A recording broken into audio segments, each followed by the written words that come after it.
जय हिंद दोस्तों। आप सबका आज के एडिटोरियल की चर्चा में बहुत ज़्यादा स्वागत है। आज है 5 नवंबर सैटरडे और दोस्तों आज हम ये 4 आर्टिकल्स को डिस्कस करेंगे जो कि आपके स्क्रीन पे हैं। तो दोस्तों 2 आर्टिकल्स एनवायरनमेंट से संबंधित होंगे। एक तो हम बात करेंगे स्टबल बर्निंग की प्रॉब्लम के बारे, हार्वेस्ट ऑफ पोल्यूटेड एयर के बारे। ये प्रॉब्लम अक्सर इस साल के इस टाइम पे अक्टूबर नवंबर दिसंबर में देखने को मिलती है। अब कल प्रेस कॉन्फ्रेंस में अरविंद केजरीवाल जी और भगवंत मान जी दोनों बैठे थे और अरविंद केजरीवाल ने इस बात को स्वीकार करा कि दिल्ली में जो हवा प्रदूषित हो रही है ये इस करके है कि पंजाब में जो बढ़ते फार्म फायर्स हो रहे हैं। हम रोज़ न्यूज़पेपर्स में पढ़ते हैं कि पंजाब में दिन ब दिन 3,000 से लेकर 4,000 ऐसे फार्म फायर इंसिडेंट्स हमारे सामने आते रहते हैं, स्टबल बर्निंग इंसिडेंट सामने आते रहते हैं। उसके बाद बात करेंगे रियल इशू एट COP27। अब COP27 को लेके हम देख रहे हैं रोज ही कोई ना कोई आर्टिकल आ रहा है और क्योंकि 6 नवंबर से COP27 मीटिंग शुरू है शर्म शेख में, तो डेफिनेटली इसको लेके बहुत सारी कवरेज न्यूज़पेपर्स में होती रहेगी।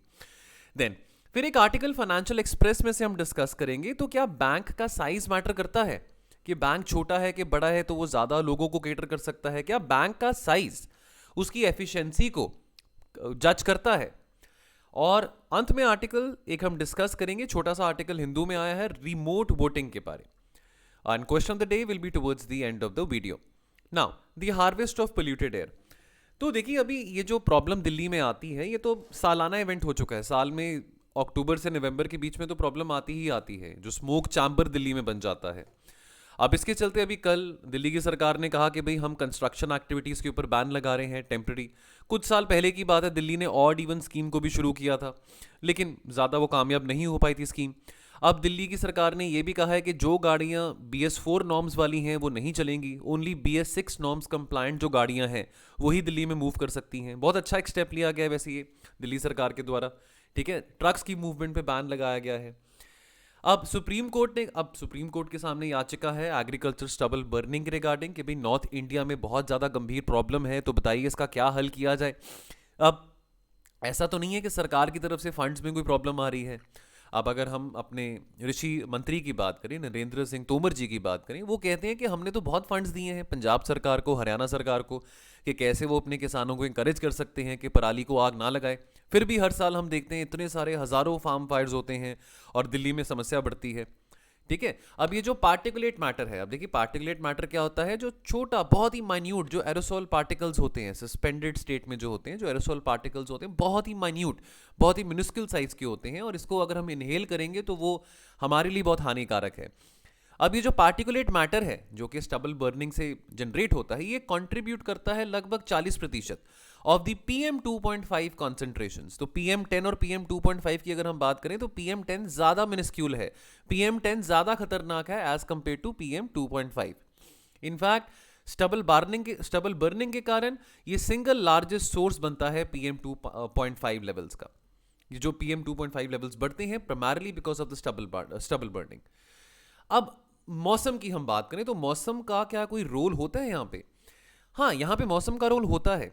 अब ऐसा तो नहीं है कि पराली को आग सिर्फ भी अक्टूबर नवंबर में लगाई जाती है, हर एक हार्वेस्ट सीजन पे पराली को आग लगाई जाती है। तो अभी खारिफ हार्वेस्ट सीजन हुआ है खत्म, अभी अगला मार्च अप्रैल में राबी हार्वेस्ट सीजन होगा। अब नई फसल के लिए भी ज़मीन को खाली करना पड़ता है, इस करके भी पैडी स्ट्रॉ को आग लगाई जाती है। तो एग्रीकल्चर वेस्ट बर्निंग तो हर एक हार्वेस्ट सीजन में होती है, पंजाब में और हरियाणा में तो होती ही होती है। लेकिन एयर क्वालिटी जब हम गर्मियों की बात करें ना, मार्च और हम अप्रैल की बात करें, जो राबी हार्वेस्ट सीजन होता है, इतनी बदतर सिचुएशन दिल्ली की नहीं होती है। एयर क्वालिटी इंडेक्स इतना ज़्यादा डिक्लाइन नहीं करता। क्यों? क्योंकि मार्च और अप्रैल में गर्मी होती है और हॉटर एयर, जैसे कि आप जानते हैं, ज्योग्राफी में पढ़ा होगा आपने, हॉटर एयर थोड़ी डेंस होती है कोल्ड एयर से and that rises higher above the surface, और इसके चलते जो पोल्यूटेंट होते हैं वो हॉटर एयर खींच लेती है उन पोल्यूटेंट्स को, और ये जो पोल्यूटेंट्स होते हैं they get lifted and apparently then उसके बाद they get dispersed and disappeared. लेकिन ये जो टाइम अक्टूबर नवंबर का है, थोड़ा मौसम चेंज हो रहा है, ठंड आ रही है ना, सर्दी आ रही है, तो हवा जो होती है ना इतनी ज़्यादा गर्म नहीं होती, और क्योंकि हवा गर्म नहीं होती है तो हवा राइज नहीं करेगी, तो जो पोल्यूटेंट्स हैं वो ट्रैप हो जाते हैं, ठीक है, कोल्ड एयर में, and they tend to get concentrated at the lower levels of the atmosphere. और इसके चलते हम देखते हैं जो स्मोक और हेज सिचुएशन है जो दिल्ली में, और बाकी हम पंजाब हरियाणा की भी बात करें, वो बहुत ज़्यादा रैम्पेड स्केल में हम देखते हैं। फिर सवाल आता है कि एग्रीकल्चर वेस्ट को क्यों बर्न किया जाता है? तो देखिए एग्रीकल्चर वेस्ट को तो खारिफ सीजन हो राबी सीजन हो तो बर्न तो किया जाता है, ठीक है। अब जो वेस्ट है पैडी का, अब क्या करे किसान उसका? अब ऐसा तो नहीं है कि इंफॉर्मेशन कैंपेन्स रन नहीं करे जा रहे कि भाई मत आग लगाओ पराली को, इंफॉर्मेशन कैंपेन्स रन करे जा रहे हैं। अब अगर हम हैप्पी हार्वेस्टर्स की बात करें, कंबाइनर्स की बात करें, उसके लिए भी फंड्स दिए जा रहे हैं सरकार के द्वारा। और ये जो प्रॉब्लम है ये सिर्फ पंजाब हरियाणा तक सीमित नहीं है। In fact paddy burning, paddy crop, paddy straw की बर्निंग की बात करें वो बहुत सारे और राज्य सरकारों में है, लेकिन ज़्यादा चर्चा में पंजाब हरियाणा इस करके आते हैं बिकॉज दिल्ली में जो हवा प्रदूषित होती है। तो 10 साल पहले भी ना क्रॉप बर्निंग होता था, ये अगर हम पैडी स्टबल बर्निंग की बात करें, पराली को आग लगाने की बात करें, लेकिन इतनी गंभीर समस्या नहीं थी जितनी कुछ हम 2016-17 से देख रहे हैं। तो एक बहुत बड़ा कारण होता है कि अपनी पराली को आग लगाने का, पैडी स्ट्रॉ को आग लगाने का, कि भी अगली फसल के लिए लैंड को तैयार करना है ना। टाइम कम होता है अगली फसल के लिए, बहुत लिमिटेड टाइम होता है, और इसके चलते बहुत कम टाइम होने के कारण तो ये पराली को आग लगाई जाती है। अब जो ट्रेडिशनल तरीका है कि या तो आप मैन्युअली अपरूट करें क्रॉप को, जो खारिफ क्रॉप को, या उसको जड़ से इसको कट करें, ठीक है, वो बहुत टाइम कंज्यूमिंग होगा। तो इस करके इसको आग लगाने में ही फार्मर्स को लगता है कि वो चलो एक ईजी तरीका है। सोल्यूशंस तो बहुत हैं, बहुत सारे सोल्यूशंस तो मतलब कितने सारे लोगों ने सजेस्ट करे हैं, आईआईटीज़ के द्वारा भी बहुत सोल्यूशंस सजेस्ट करे गए हैं। अब जेनरिक लेवल पे ये कहा गया कि क्रॉप साइकिल को बदल के देखिए, ठीक है, ज़्यादा मैकेनाइज्ड इक्विपमेंट का इस्तेमाल करके देखिए हार्वेस्टिंग के टाइम पे, ये सब चीज़ें। और सरकार कह रही है कि हम फंड्स भी दे रहे हैं इन सब चीज़ों के लिए। और इसके चलते क्या पता अगर हम मैकेनाइज्ड फार्मिंग प्रैक्टिस करते हैं, इक्विपमेंट्स का इस्तेमाल करते हैं, हम अगर हम बात करें कंबाइनर्स का, हार्वेस्टर्स का, उसके चलते क्या पता पराली को आग लगाने की ज़रूरत ना पड़े। और एक और बात सामने आई थी कि बायोगैस जनरेट कर सकते हैं इस वेस्ट को, स्टबल को, अगर हम अगर कंस्ट्रक्टिवली यूटिलाइज करना चाहते हैं। और ये जो बायोगैस है ना, जो बायोगैस है that can act like a very good source of energy for generating electricity, ठीक है। तो बहुत सारे पैसे एलोकेट करे गए हैं, लेकिन फिर भी हम देखते हैं कि ये प्रॉब्लम हर साल परसिस्ट कर रही है। अब चलो बैन लगाया है डीजल व्हीकल्स के ऊपर और कंस्ट्रक्शन एक्टिविटीज़ के ऊपर, तो कंस्ट्रक्शन एक्टिविटीज़ का ना बहुत ज़्यादा कंट्रीब्यूशन नहीं है अगर हम मात्रा की बात करें PM 2.5 कंसंट्रेशन की इन द एटमॉस्फेयर। वातावरण में जो PM 2.5 कंसंट्रेशन बढ़ रहा है, कंस्ट्रक्शन एक्टिविटीज़ का लिमिटेड रोल है, ठीक है। The particles release from these activities are usually larger and add to PM 10 concentration. अब अगर हम यहाँ पे बात करें, अगर बैनिंग ऑफ कंस्ट्रक्शन की बात करें, इसके बहुत ज़्यादा सिग्निफिकेंट इंपैक्ट नहीं होगा जो ऑलरेडी प्रेवलेंट सिचुएशन है। और डीजल व्हीकल्स की बात करें, अब ये जो बात कही गई है कि सिर्फ BS6 कंप्लाइंट इंजन ही सड़कों पे चलेंगे, ये अच्छी बात है, बिकॉज जो डीजल व्हीकल्स हैं या जो पुराने ट्रक्स की बात करें, ये बहुत ज़्यादा कंट्रीब्यूट करते हैं, जिसके चलते जो PM पार्टिकुलेट मैटर 2.5 की जो मात्रा है वातावरण में वो बढ़ती है। अब सजेशंस की बात आती है, तो एक तो सजेशन आता है कि चलो जितनी इन्फॉर्मेशन आप बांट सकते हो, व्हाट्सएप ग्रुप का इस्तेमाल करो, फेसबुक ग्रुप्स का इस्तेमाल करो, फार्मर ग्रुप्स बनाए जाएं। आजकल देखिए हर किसी के पास स्मार्टफोन होता है, ठीक है, तो ऐसे हम फार्मर प्रोड्यूसर ऑर्गेनाइजेशंस को भी मोबिलाइज कर सकते हैं, फार्मर के ग्रुप्स बना सकते हैं, व्हाट्सएप ग्रुप्स बना सकते हैं, जिसके चलते फार्मर्स को इन्फॉर्मेशन मिलती रहेगी, या वो इन्फॉर्मेशन शेयर भी कर सकते हैं फोटो डाल के व्हाट्सएप ग्रुप में, दैट देखो ये किसान है अपने यहाँ पे फार्म में फायर कर रहा है, तो उसको फाइन लगना चाहिए, पेनल्टी लगनी चाहिए। ये सब चीज़ें भी होती हैं, चलो पेनल्टी का मैकेनिज्म भी है, लेकिन ये बेसिक चीज़ें हैं जो कि कोशिश की जा सकती हैं कि आप अपने लेवल पे मोबिलाइज कर सकते हैं फार्मर ग्रुप्स को व्हाट्सएप पे लेके आके। अब लेकिन बात यहां पे ये आती है कि अकेले इंफॉर्मेशन को डिसेमिनेट करने से क्या हम जो इल इफेक्ट्स हैं, चलो आपने इंफॉर्मेशन बांट दी कि भाई बहुत बुरी बात है, आप ऐसे स्टबल बर्निंग कर रहे हैं, पराली को आग लगा रहे हैं, आपने बहुत सारी इंफॉर्मेशन बांट दी, लेकिन केवल इंफॉर्मेशन बांटने से काम खत्म नहीं हो जाता। डेफिनेटली अवेयरनेस तो बढ़ती है, अवेयरनेस तो बहुत बढ़ती है कि भाई इसके बुरे इफेक्ट हैं स्टबल बर्निंग के, लेकिन काम रुकता नहीं है, ठीक है। They are not covering the impact of these machines across the crop cycle. चलिए अगला article, the real issue at COP27 is energy equity. देखिए अब थोड़ा आपको रिपीटेड बात लगेगी यहाँ पे, हमने वैसे ऑलरेडी से मिलता जुलता आर्टिकल कल भी डिस्कस किया था, बट नेवरदलेस चलो आया है हिंदू में तो डिस्कस कर लेते हैं। अब देखिए ऐसा है कि पिछले साल जब COP26 में मीटिंग थी ग्लासगो में, तो बहुत सब देशों ने, डेवलप्ड देशों ने, बड़े देशों ने बहुत बड़ी बड़ी कमिटमेंट्स करी थी दैट हम नेट जीरो मिशंस 2050 तक अचीव करना चाहते हैं, और इनफैक्ट इंडिया को भी बहुत प्रेशराइज करा गया था। जॉन केरी जो कि स्पेशल एनवॉय हैं जो बाइडन के फॉर क्लाइमेट चेंज, वो भी इंडिया आए थे 2 बारी और इंडिया को परस्यू किया था कि भाई आप भी अपना जो टारगेट है टुवर्ड्स नेट जीरो वो थोड़ा एडवांस करें। हमने कहा था कि हम अभी नहीं करेंगे, हमारी अपनी डेवलपमेंटल प्रायोरिटीज़ हैं, अभी फॉसिल फ्यूल्स बर्न होगा, अभी डेफिनेटली हमने पॉवर्टी एलिवेशन पे फोकस करना है, इंडस्ट्रियलाइजेशन पे फोकस करना है, तो अभी हम इतनी जल्दी कमिट नहीं करेंगे। अब ये जो डिक्लेरेशंस इन बड़े देशों ने करी थी, डेवलप्ड देशों ने, अब कमिटमेंट थी कि हम कोशिश करेंगे that by the end of the century जो हमारा ग्लोबल एवरेज तापमान है वो 1.5 डिग्री सेल्सियस से ज़्यादा ना इंक्रीज करे। लेकिन अब यूएनएप की रिपोर्ट बार बार आती है, आईपीसीसी की रिपोर्ट बार बार हमारे सामने आती है कि भी जो ग्लोबल एवरेज टेम्परेचर है by the end of the century वो अब लगभग 2.8 डिग्री सेल्सियस से ज़्यादा ब्रीच करेगा। ठीक है, अब ऑब्वियसली ये तो हमको पता है कि जो डेवलप्ड देश हैं वो रिस्पॉन्सिबल हैं कि जितनी ज़्यादा हिस्टोरिकल कार्बन डाइऑक्साइड एमिशंस की हम बात करें। अब यहाँ पे बात आती है ग्लोबल एनर्जी की। देखिए जो ग्लोबल एनर्जी पॉवर्टी है ये भी ज़्यादातर कहाँ पे कंसंट्रेटेड है, लीस्ट डेवलपिंग कंट्रीज और डेवलपिंग कंट्रीज में। आंकड़े ये बताते हैं कि 2021 तक 74 करोड़ लोग हैं अभी भी जिनके पास कोई एक्सेस नहीं है, एक्सेसिबिलिटी नहीं है टू बिजली, टू इलेक्ट्रिसिटी। और ये बात मैं थोड़ा लाइट हार्टेड वे में बहुत बार बार कहता भी रहता हूं कि हम अंधकार में रह के तो इतनी बड़ी इकॉनमी नहीं बन सकते हैं। और almost 2.6 billion people they lack access to clean fuels and technologies. अगर हम पर कैपिटा एनर्जी कंजम्पशन की बात करें, जो रिचेस्ट 20 कंट्रीज हैं वो 85 टाइम्स ज्यादा बिजली को कंज्यूम करती हैं दैन द 20 पूरेस्ट कंट्रीज। और आपको एक बात बताऊं, एक यहां पे कोरिलेशन भी है एनर्जी सप्लाई के बीच में और ह्यूमन डेवलपमेंट के बीच में। अब यहां पे एग्जांपल के तौर पे हम समझते हैं, अब अगर पर कैपिटा एनर्जी कंजम्पशन की हम बात करें सब सहारन अफ्रीका में वो कितना है, आंकड़े बताते हैं 487 किलोवाट आवर्स। लेकिन वहां पे इन्फेंट मोर्टालिटी रेट कितना है, 73 पर 1000 लाइफ बर्थ्स।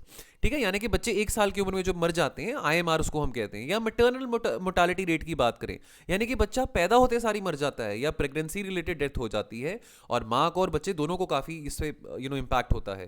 तो एमएमआर कितना है, 534 पर 1 लाख लाइफ बर्थ्स। और पर कैपिटा जीडीपी कितना है, केवल $1645। अब यहां पे आते हैं जो organisation of economic cooperation and development group है, जिसमें काफ़ी सारे डेवलप्ड देश आते हैं, यूरोपियन कंट्रीज आते हैं, फ्री मार्केट इकोनॉमीज आते हैं। देखिए पर कैपिटा इलेक्ट्रिसिटी कंजम्पशन कितना है, 7750 किलोवाट।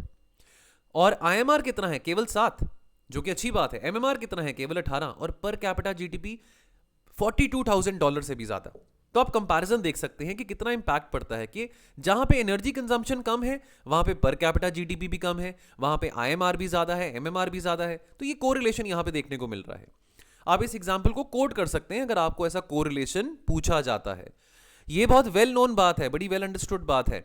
कोविड-19 पैंडेमिक के चलते भी हमने इनइक्वालिटी को देखा, हमने एक्सपोज देखा इनइक्वालिटी का कि कैसे जो अमीर देश थे वो अपने नागरिकों को, अपनी पॉपुलेशंस को वैक्सीनेट करने में लगे हुए थे, है ना। और गरीब देशों के पास वैक्सीन नहीं पहुंच रही थी। इनफैक्ट अभी भी बहुत सारे ऐसे अफ्रीकन कंट्रीज हैं जहां पे सिंगल शॉट वैक्सीन भी सिटीजन्स को नहीं मिली है।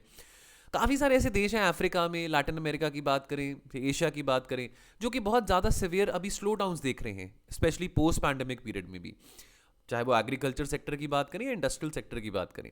ठीक है, और देखिए अब ये जो एनर्जी इंफ्रास्ट्रक्चर में जो कमी होती है, रिलायबल एनर्जी इंफ्रास्ट्रक्चर अभी इन देशों के पास नहीं है, ग्रीन एनर्जी ट्रांजिशन इतनी जल्दी इन देशों में नहीं हो सकता, तो इसका इंपैक्ट मल्टी डायमेंशनल सेक्टर्स पे देखने को मिलता है और इसके चलते ह्यूमन डेवलपमेंट पे भी बहुत इंपैक्ट पड़ता है। अब अगर हम इंक्रीजिंग इनइक्वालिटीज़ की बात करें तो अब चलो यूक्रेन के युद्ध के चलते अब हम एनर्जी प्राइसेस की बात करें, वो बहुत ज़्यादा चलो काफ़ी हाई हैं। ऑयल प्राइसेस की हम बात करते रहते हैं बार बार कि ऑयल वोलेटाइल है, oil as a commodity it's very volatile. Food prices की बात करें, वीट हो, राइस हो, उसके दाम भी अंतर्राष्ट्रीय मार्केट में काफ़ी ज़्यादा हैं। ठीक है, several countries they face a severe rise in the cost of living. बहुत सारे वैसे तो डेवलप्ड देशों में भी रिसेशन आ रहा है, इन्फ्लेशन यूके में 10% से भी ज़्यादा है और लगभग 7 करोड़ लोग हैं जो कि below the poverty line fall कर चुके हैं।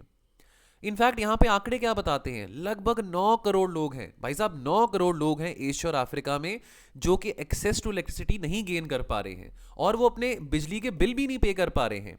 अब इस सब के चलते हम ये जो डेवलप्ड देश हमको पाठ पढ़ाते हैं कि भी कोल को कंप्लीटली आप फेज आउट कर दो, कोल से आप बिजली का उत्पादन मत करो, कैसे हम कर सकते हैं। तो बहुत जरूरी है कि COP27 की मीटिंग में इन इश्यूज को यहां पे एड्रेस किया जाए कि कैसे जो डेवलपिंग कंट्रीज हैं वो कैसे एक सिक्योर वे में एनर्जी को एक्सेस कर सकते हैं अलॉन्ग विद अफोर्डेबिलिटी। ठीक है, और ये बात को बहुत सीरियसली लेना पड़ेगा डेवलप्ड देशों को, अकेडमिया को और सिविल सोसाइटी ऑर्गेनाइजेशन को। इन बातों को बहुत सीरियसली इस फोरम पे मोबिलाइज करना पड़ेगा। अब देखो हिपोक्रेसी की भी सीमा होती है। अब अमेरिका में 81% of the primary energy is from fossil fuel. तो कहां गई भी आपकी रिन्यूएबल एनर्जी, आप तो रिन्यूएबल एनर्जी के चैंपियन बनना चाहते हो। ठीक है, यूरोप की बात कर लेते हैं। यूरोप में 76% ऑफ एनर्जी कंजम्पशन आज भी कोल, ऑयल और नेचुरल गैस के द्वारा हो रहा है। नेचुरल गैस जो कि बहुत ज़्यादा कीमती हुआ पड़ा है इस वक्त, बिकॉज रशिया ने तो नेचुरल गैस की सप्लाईज को भी ब्लॉक कर दिया है, नॉर्थ स्ट्रीम पाइपलाइन को ब्लॉक कर दिया है। अब आपको नेचुरल गैस के बारे में एक बात बताते हैं, है ना। अब अक्सर लगता है कि नेचुरल गैस एक बहुत क्लीन सोर्स है, ज़्यादा पोल्यूटिंग सोर्स नहीं है, पर क्या आपको पता है अगर हम 2020 की ही बात करें तो नेचुरल गैस रिस्पॉन्सिबल था for 7.5 billion ton of carbon dioxide emission, यानी कि लगभग 25% इमिशन कार्बन डाइऑक्साइड की were because of natural gas. अब यूरोप कहते हैं कि नेचुरल गैस एक बहुत क्लीन सोर्स ऑफ एनर्जी है, और अभी यूरोप को प्रॉब्लम आने वाली है, सर्दियों में नेचुरल गैस इतनी नहीं होगी, यूरोप के पास सप्लाई नहीं होगा, तो डेफिनेटली उनको और कोल बर्न करना पड़ेगा, ठीक है। और कोल कंजम्पशन अमेरिका में, यूरोपियन यूनियन में बढ़ता जा रहा है हर साल। और उसके बाद ये डेवलप्ड देश क्या कहते हैं कि भी ग्रीन एनर्जी पे शिफ्ट करो, ठीक है, बहुत अच्छी अपॉर्चुनिटी है, चीपर ऑल्टरनेटिव है, रिन्यूएबल एनर्जी में हम आपको सपोर्ट करेंगे, बहुत जॉब क्रिएशन होगा, ठीक है, वो होगा, हम भी चाहेंगे। We wouldn't want to be known as a country who is ending up importing so much of coal in the next 30-40 years, but time लगेगा उसके लिए। और ये फिर लॉबी करते हैं, ये जो डेवलप्ड देश के जो जो लोग हैं, बिजनेसमैन हैं, ये लॉबी करते हैं कि कैसे फाइनेंसिंग को for any fossil fuel project को बैन किया जा सकता है। तो ये बात को हम समझें कि जो अभी भी गरीब देश है ना, वो फॉसिल फ्यूल के ऊपर डिपेंडेंट रहने वाले हैं, टाइम लगेगा उनको शिफ्ट करने में। अब हमारे टारगेट्स क्या हैं टुवर्ड्स 2030? चलो कॉप 27 तो आ गया, 2022 खत्म होने वाला है, लेकिन टुवर्ड्स 2030 हमने जीरो हंगर अचीव करना है, जीरो माल न्यूट्रिशन, पावर्टी जीरो करना है, यूनिवर्सल वेलबींग की बात आ जाती है, ये भी बहुत जरूरी है। हम इफेक्टिव क्लाइमेट एक्शन की बात करते हैं, लेकिन इन सब चीज़ों को नज़रअंदाज नहीं कर सकते हैं। तो we will have to work together to ensure कि ये जो डेवलपमेंट गोल्स हैं ये साइडलाइन नहीं होते हैं as they were at COP 26, because वहाँ पे भी बहुत शालो बातें करी गई थी, सब्सटैंशियल टारगेट्स नहीं सेट करे गए थे, बस बातें ही करी गई थी। चलो अगला article, must banks be big to succeed. देखिए बैंक्स 21वीं सदी में कैसे हैं, तो क्या बैंक सिर्फ एक कमर्शियल स्पेस है जहाँ पे बहुत सारा बड़े अच्छे इंटीरियर्स हैं, बहुत अच्छा डेकोर हुआ पड़ा है, एटीएम मशीनें हैं, ठीक है, क्राउडेड कंज्यूमर्स हैं, ठीक है, वहाँ पे सेल्स प्रमोशन का स्टाफ है, चाहे वो कोई भी प्राइवेट बैंक हो, एचडीएफसी हो, एक्सिस बैंक हो। तो क्या जो बैंक्स हैं क्या वो आलीशान सिर्फ रियल एस्टेट एक्सप्रेस करते हैं, शो करते हैं? अगेन जो रियलिटी है हमारी बैंकिंग में that is much more complex. तो बैंकिंग, अच्छा बैंक वो नहीं है जो कि बहुत अच्छी बिल्डिंग में है, जिसका बड़ा अच्छा कॉर्पोरेट ऑफिस है, जहां पे सीसीडी की मशीन लगी है या स्टारबक्स की मशीन लगी है, नहीं। अब बैंकिंग की जहां पे बात आती है, बैंक्स का फोकस क्या होता है कि भी हमने अपनी ब्रांचेस को एक्सपैंड करना है। बैंक्स क्या करते हैं, बैंक्स हमेशा चेस करते हैं हाई नेटवर्क जो इंडिविजुअल्स हैं, जो हाई नेटवर्थ इंडिविजुअल्स हैं, जिसको हम HNI भी कहते हैं, ठीक है। लेकिन हमारे समाज में different different categories of people हैं।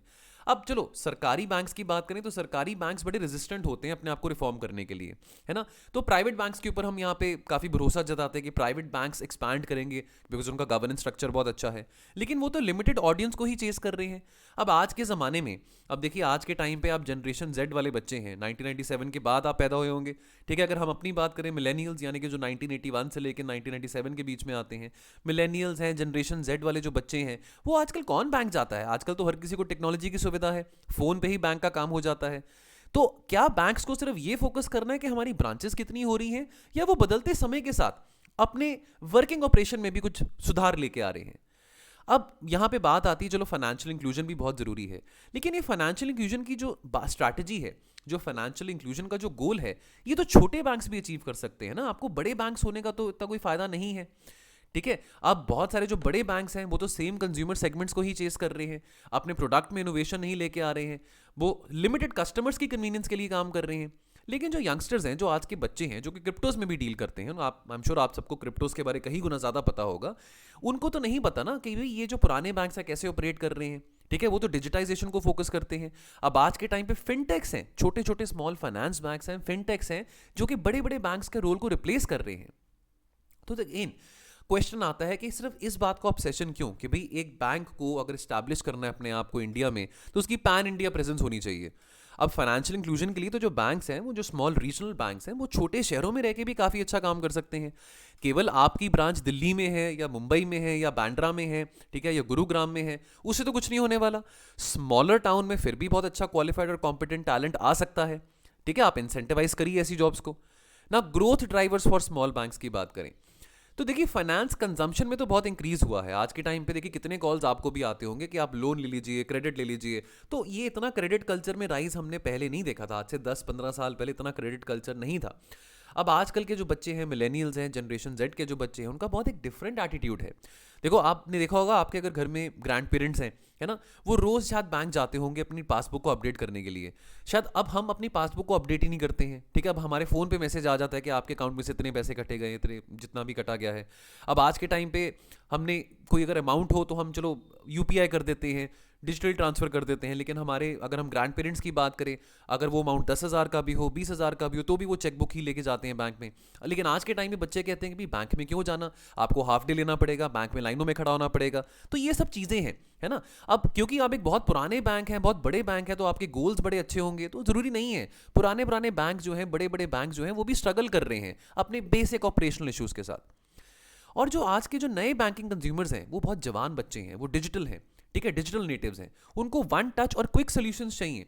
तो ये फाइनेंशियल सर्विसेज जो कि चेंज हो रही हैं, जो फाइनेंशियल प्रोडक्ट्स चेंज हो रहे हैं, तो जो नए बैंक्स आ रहे हैं, फिनटेक्स जो आ रहे हैं, जो स्मॉल रीजनल बैंक्स हैं, उनको इन बदलते ज़माने के साथ, इन चेंजेस के साथ अडेप्ट करना बहुत ज़रूरी है। अब आप एक 18-19 साल के बच्चे को बताइए कि भाई आप अपना बैंक अकाउंट खोलो, ये देखो ये बैंक है XYZ, ये देखो 70 साल पुराना बैंक है, इंडिया का पहला बैंक है, तो उससे उसको कोई कंफर्ट नहीं मिलने वाला। उसने ये देखना है कि भाई मेरा क्या, मेरे को ऐसे इंसेंटिवाइज मिल रहा है कि मैं अपना अपना अकाउंट इस पर्टिकुलर बैंक में खोलूँ। मेरे को डिजिटल कन्वीनियंस कितनी मिल रही है, क्या मेरे को हर बार बैंक में आना पड़ेगा 100 रुपये निकलवाने के लिए, क्या मेरे को डिजिटल कन्वीनियंस है कुछ, अपने FD खोलनी है, PPF अकाउंट में पैसे डालने, व्हाटएवर इट इज। फिर रिलेशनशिप बैंकिंग की बात आती है। अक्सर आप देखते होंगे प्राइवेट बैंक्स में, वहाँ पे रिलेशनशिप मैनेजर बैठे होते हैं, आपको कॉल करते हैं, ठीक है, आपका हाल चाल पूछते हैं। वो क्यों कर रहे हैं? क्या वो वाकई में आपके एज अ कस्टमर आपकी केयर कर रहे हैं, क्या आपके कंसर्न्स को एड्रेस कर रहे हैं? अक्सर जो रिलेशनशिप बैंकिंग का रोल है ना, it is seen as a sales push rather than कि भी आप कस्टमर्स की केयर करें। तो ये बात बैंक्स को समझनी बहुत जरूरी है कि जो आप रिलेशनशिप मैनेजर्स को हायर कर रहे हैं, आपको कंज्यूमर्स का ट्रस्ट जीतना है, तभी जो कंज्यूमर है आपके साथ जुड़ा रहेगा, नहीं तो बैंक्स तो और भी बथेरे आ जाएंगे। तो बैंक्स को इंडिविजुअल नीड्स को केटर करना बहुत ज़रूरी है। और जब इंडिविजुअल नीड्स आती हैं तो मे बी शायद, अब चलो अगर मैं मिलेनियल की बात करूं, चलो अब अगर मेरा बर्थ 1981 से लेकर 1996 97 के बीच में हो तो मैं मिलेनियल कैटेगरी में आ गया। जनरेशन जेड में आप बच्चे आ गए 97 के बाद वाले। या अगर हम जनरेशन XY की बात करें, जो मिडिल एज जो लोग हैं, जो सीनियर सिटीजन हैं, या हम अपने पेरेंट्स की बात करें, अब हर किसी सेगमेंट की डिफरेंट नीड्स होंगी ना। आप one size fit for all products तो नहीं प्रोवाइड कर सकते सबको। तो ये बहुत ज़रूरी है कि क्या नीड्स हैं different segments of the population की, उस हिसाब से आप प्रोवाइड करें। और बहुत जरूरी है कि जो स्मॉल रीजनल बैंक्स हैं, ये अनबैंक्ड लोगों को और अंडर बैंक्ड लोगों को भी केटर करें। चलिए लास्ट आर्टिकल बात करेंगे रिमोट वोटिंग के बारे।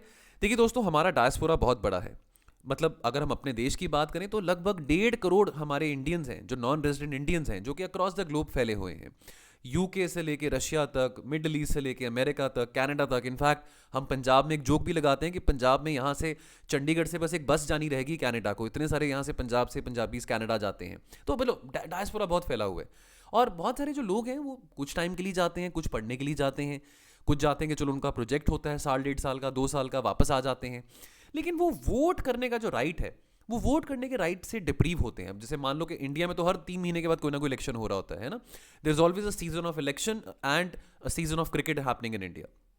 अब इलेक्शंस हो रहे हैं, अब इलेक्शंस के टाइम पे अब इनका भी मन करेगा हम वोट करें। अब चलो वो 1 साल के लिए, 2 साल के लिए बाहर गए, अब क्या करें? वो इतना फ्लाइट का खर्चा उठा के, लाखों में अपनी टिकट कटा के तो नहीं वापस आ सकते जस्ट बिकॉज ऑफ वोटिंग। लेकिन उनका भी राइट है वोट करने का, ठीक है। अब यहाँ पे इलेक्शन कमीशन ऑफ इंडिया क्या करता है? Election commission of India allow करता है जो इनरोल्ड OCI यानी कि ओवरसीज सिटीजन ऑफ इंडिया है, कि वो इन पर्सन आके वोट कर सकते हैं। कहाँ पे? अपने पोलिंग स्टेशन में, जिस कॉन्स्टिट्यूएंसी में उनका रजिस्टर्ड है इलेक्टर, जो उनका वोटर कार्ड बना हुआ है जिस कॉन्स्टिट्यूएंसी में। लेकिन उसके लिए इनको आना पड़ेगा, इन पर्सन आना पड़ेगा। वो प्रॉक्सी वोटिंग नहीं कर सकते हैं। मतलब अब अगर मैं कहीं बाहर बैठा हूं और अगर मैं एक पर्टिकुलर प्रोजेक्ट के लिए मैं 6 महीने के लिए गया हूं, और अभी चलो मान लो इलेक्शंस हो जाते हैं इंडिया में, तो मैं अपने भाई को या अपने दोस्त को बोलूंगा कि तू उस पर्टिकुलर पॉलिटिकल पार्टी को वोट करके आना मेरी तरफ से, वो पॉसिबल नहीं है, ठीक है। अब देखिए, अगर हम 2019 के अगर हम आंकड़ों की बात करें तो 1.5 करोड़ तो चलो हमारा डायस्पोरा फैला हुआ है, लेकिन रजिस्टर्ड इलेक्टर्स कितने हैं जो कि ओवरसीज सिटीजन हैं? लगभग हम बात करें 1 लाख के आसपास। लेकिन इसमें से केवल 25,000 लोग थे जो कि वोट करने आए थे, ठीक है। 2014 में कमेटी बैठाई गई थी ECI के द्वारा, जहां पे ये एक्सप्लोर करने की बात करी गई थी कि क्या हम जो ओवरसीज वोटर्स हैं, ठीक है, क्या वो प्रॉक्सी वोटिंग का इस्तेमाल कर सकते हैं? मतलब वो अपने किसी रिश्तेदार को, अपने किसी दोस्त को बोल दें कि भी मैं इस पर्टिकुलर पॉलिटिकल पार्टी के समर्थन में हूं, आप मेरी तरफ से जाके उसको वोट करके आ जाइए। कुछ पॉलिटिकल पार्टीज ने इस आइडिया को ऑब्जेक्ट किया, तो एक बिल पास करा गया था 16th लोकसभा में। लेकिन इस बिल को ये बिल लैप्स हो गया था कि भाई इस प्रॉक्सी वोटिंग की प्रोविजन को इनेबल किया जा सके। 2020 में ना इलेक्शन कमीशन ने सरकार को अप्रोच किया और सरकार को कहा कि क्यों ना हम पोस्टल बैलेट्स के जरिए, जैसे अगर हम अपने आर्म्ड फोर्सेस की बात करें, पुलिस की बात करें, आर्मी की बात करें, उनको भी प्रोविजन होता है कि भाई वो electronically transmitted postal ballot system के जरिए अपना वोट कास्ट कर सकते हैं। तो क्या ये तरीका एनआरआईज को भी दिया जा सकता है? तो पोस्टल बैलेट में क्या होता है थोड़ा सा आपको बता दूं। इसके चलते जो भी, अब मान लीजिए आप फौज में हैं, पुलिस में हैं, आपकी कोई पोस्टिंग है, आप लेकिन आपके स्टेट में इलेक्शन हो रहा है, आप वोट करने नहीं जा पा रहे हैं, तो आप क्या कर सकते हैं, जिस भी पार्टी को आप वोट करना चाहते हैं, आपका जो मैंडेट है, आप एक डाउनलोडेड इलेक्ट्रॉनिकली ट्रांसमिटेड पोस्टल जो बैलेट जो एक फॉर्म होगा आप उसको डाउनलोड करेंगे, वहां पे जो भी आपका मैंडेट रहेगा आप उसमें फिल करेंगे और आप अपने जो रिटर्निंग ऑफिसर हैं ऑफ द कॉन्स्टिट्यूएंसी उसको आप दे सकते हैं। तो यही सिमिलर प्रपोजल एनआरआईज के लिए भी यहां पे सजेस्ट किया गया है। लेकिन इसके लिए क्या होगा, बर्डन बनेगा। अब एनआरआई अगर चलो ये ईटीबीपी वाला जो सिस्टम है कि भी आप पोस्टल बैलेट वाला जो सिस्टम है अगर उन्होंने फॉलो करना है तो वो एनआरआई इंडिया थोड़ी आएंगे अपने कॉन्स्टिट्यूएंसी के रिटर्निंग ऑफिसर को ये देने के लिए, अपना मैंडेट देने के लिए। तो अब जो वहां पे जो एम्बेसी है, वहां पे जो एम्बेसी में जो लोग काम करते हैं, जो कर्मचारी हैं, जो कॉन्सुलर ऑफिशियल्स हैं, उनको देने जाएंगे। अब डेफिनेटली उनका बर्डन बढ़ जाएगा, इतने सारे वो फॉर्म संभालते रहेंगे। लेकिन अब और कोई तरीका भी नहीं है। अब शायद ये तरीका ज्यादा सेफ माना जाता है rather than appointing the proxies. ठीक है, अब अगर हम कॉस्ट इफेक्टिव सजेशन की बात करें तो देखो ये बात तो माननी पड़ेगी कि अगर कहीं बाहर गए हैं तो आप वापस अपनी इतनी महंगी टिकट करा के लाखों में आप अपनी टिकट लेके वापस आके वोट करके वापस जाएंगे तो ये तो बहुत महंगा होगा आपके लिए। कहें कि भी सरकार हमारे लिए करे तो फिर तो हर कोई यहाँ पे आना चाहेगा। 1.5 करोड़ हमारे देशवासी हैं जो कि बाहर रहते हैं, इतना बड़ा डायस्पोरा है, तो हर किसी की तो टिकट सरकार भी नहीं करा सकती है। ठीक है, तो अब अब मान लीजिए अगर आप माइग्रेंट वर्कर हैं, मान लीजिए कि आप बिहार से हैं लेकिन आप यहाँ पे काम कर रहे हैं, मुंबई में काम कर रहे हैं, इंदौर में कहीं काम कर रहे हैं, लेकिन आपके यहाँ पे राज्य में इलेक्शंस हो रहा है तो आप जा सकते हैं, छुट्टी लेके आप जा सकते हैं, अपनी वोट करके आ सकते हैं। आपका जो बस का किराया है, चलो ठीक है, आपका एम्प्लॉयर अगर उठा सकता है आपका बस का किराया उठा लेगा, लेकिन ये जहाज का किराया जो आपकी फ्लाइट का टिकट का होगा खर्चा वो तो नहीं उठा पाएगा। तो इस करके एक बहुत ही कॉस्ट इफेक्टिव तरीका है कि एनआरआईएस को भी अलाउ कर दो इलेक्ट्रॉनिक पोस्टल जो बैलेट फैसिलिटी से। फिर कुछ कंसर्न्स आते हैं। देखिए बहुत सारे ऐसे देश हैं, अगर हम विकसित देशों की बात करें, जो कि इस तरह का एक प्रोविजन अपने ओवरसीज सिटीजन्स को प्रोवाइड करते हैं। लेकिन जितने ज़्यादा स्केल पे हमारा डायस्पोरा फैला हुआ है उतने ज़्यादा स्केल पे बाकी देशों का डायस्पोरा नहीं फैला हुआ। तो एक बहुत इंपॉर्टेंट क्वेश्चन हमारे सामने आता है कि भाई ये जो फैसिलिटी है of voting to the overseas Indians is whether the long term migrant should also be allowed to register their mandate.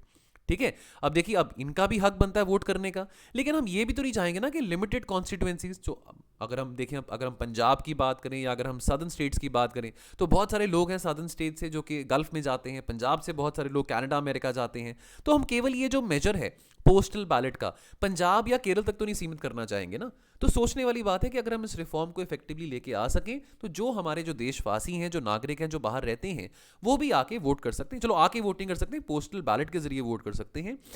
और यहां पे एक और बात भी समझनी जरूरी है कि अब ऐसे भी बहुत सारे लोग होंगे जो कि 10 साल से बाहर रह रहे हैं, है ना, 8 साल से बाहर रह रहे हैं। अब डेफिनेटली उन्होंने सिटीजनशिप भी एक्वायर कर ली होगी उस पर्टिकुलर देश की, तो क्या उनके लिए भी पोस्टल बैलेट सिस्टम होना चाहिए? ये एक और सवाल यहां पे खड़ा उठता है। सो दोस्तों ये कुछ आज के हमारे आर्टिकल्स थे और क्वेश्चन ऑफ द डे क्या रहेगा, गिव सजेशंस। बहुत इजी क्वेश्चन है, give suggestions to deal with the issue of stubble burning which is hampering the air quality in most parts of North India। 150 words में आप ये Telegram group में post कर सकते हैं और हमारे टेलीग्राम ग्रुप का नाम है editorials with mains answer writing. अभी अगर आप वीडियो देख रहे हैं तो डिस्क्रिप्शन बॉक्स में आपको ये लिंक दिखाई देगा, इसको क्लिक करके आप हमारे टेलीग्राम चैनल के टुवर्ड्स रीडायरेक्ट हो सकते हैं, या आप ये नंबर पे 6280133177 इस नंबर पे अपनी टेलीग्राम की ऐप से एक मैसेज ड्रॉप करें और हमारी टीम के द्वारा आपको ऐड किया जाएगा। दोस्तों बेस्ट आंसर कल वाले क्वेश्चन का, जीएम टेक्नोलॉजी वाले क्वेश्चन का संगीत का है, संगीत कुमार मुंडा जी का। Once again very well done Sangeet. हम इस आंसर को टेलीग्राम के ग्रुप में पोस्ट कर देंगे। एंड बाकी दोस्तों मैं आपसे विदा लेता हूं और आपको मिलूंगा बहुत जल्द अपने अगले एडिटोरियल डिस्कशन की चर्चा में। तब तक के लिए आप अपना ख्याल रखें और पढ़ते रहें। थैंक यू सो मच, जय हिंद।